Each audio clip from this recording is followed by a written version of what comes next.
It's Wednesday, and I wanted to bring you a brief encouragement. This week's Wednesday encouragement, midweek encouragement, probably looks and sounds a little bit different. I left my tripod and everything at home, so I'm actually recording this week on a cheap little GoPro imitation camera. So that's one of the things with this whole quarantine. We've got to make do with what we have sometimes. We've made do with online services. We've made do with phone calls instead of in-person meetings. And we're making the best with what we have. And I just wanted to say I am so proud of you. I am proud of the way that you all have responded. I thank you for the encouragement for myself and for AJ, who's been helping me with the video production every Sunday morning.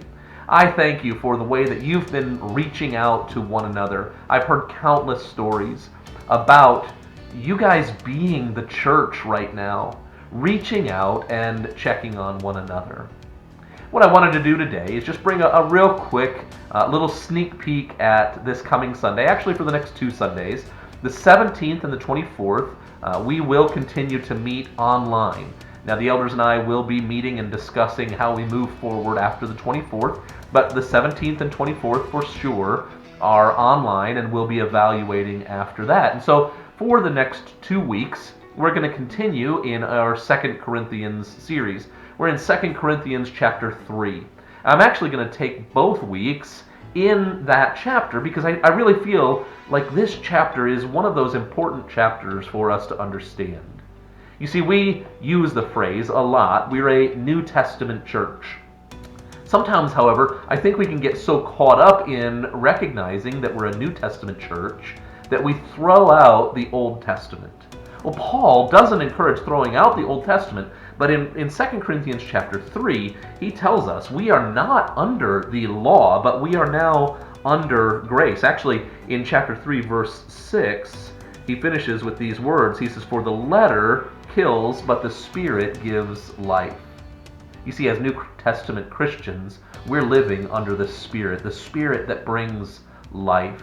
Can I encourage you this week to live under the Spirit of Christ? Stop trying to live under the law. Stop trying to live by the letter of the law, making sure that everything is just right, and recognize that we are living under the grace of God through Jesus Christ. That doesn't give us the liberty to do whatever we want. We are called to a new life. We're called to walk in the newness of life. We're called to be kingdom citizens.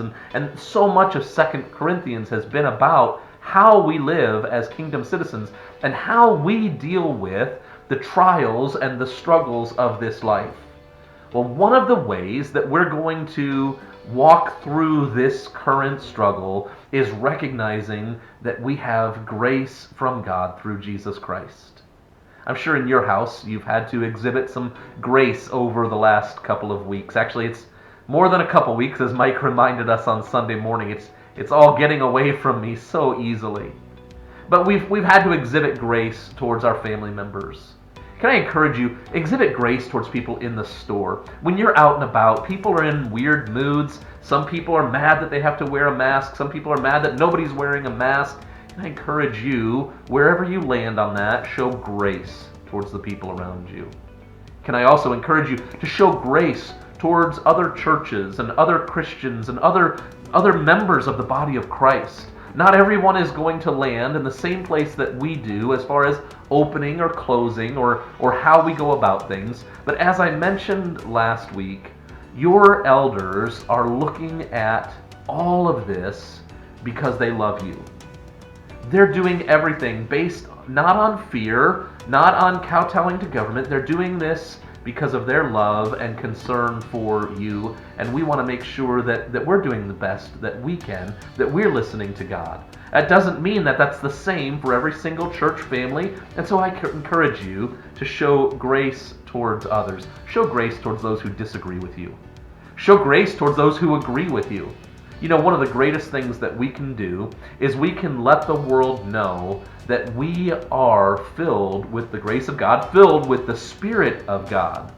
See, then they'll begin to see who we stand for instead of what we stand against. take a couple minutes over the next couple of days, 2 Corinthians chapter 3, read through in preparation for our time together on Sunday morning, and I would encourage you, by all means, post questions or comments while I'm preaching. I won't be able to answer them right away. I'm not watching the comments as the sermon scrolls, or as the sermon goes, but I can certainly hop on and check those.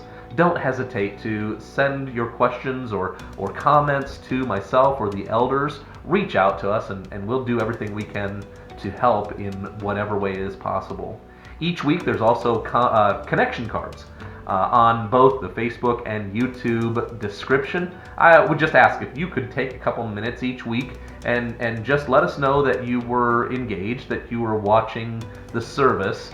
And it would be also helpful for us to know if you're engaging on Facebook or on YouTube during the live time for Sunday mornings. You see, when we come back to the church building, there's going to be need for live to continue online for some of our folks.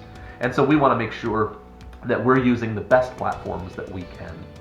I hope this Wednesday is finding you well. I completely forgot it was Wednesday. My family enjoyed a beautiful afternoon hiking up in Van Buren yesterday afternoon. And so my week, I just completely forgot what day it is. And so I hope you're having a great week. It's a beautiful day today. It's Wednesday. I think we got some rain coming, but warm weather too. So miss you guys, love you guys, and I hope you have a great week. Be blessed.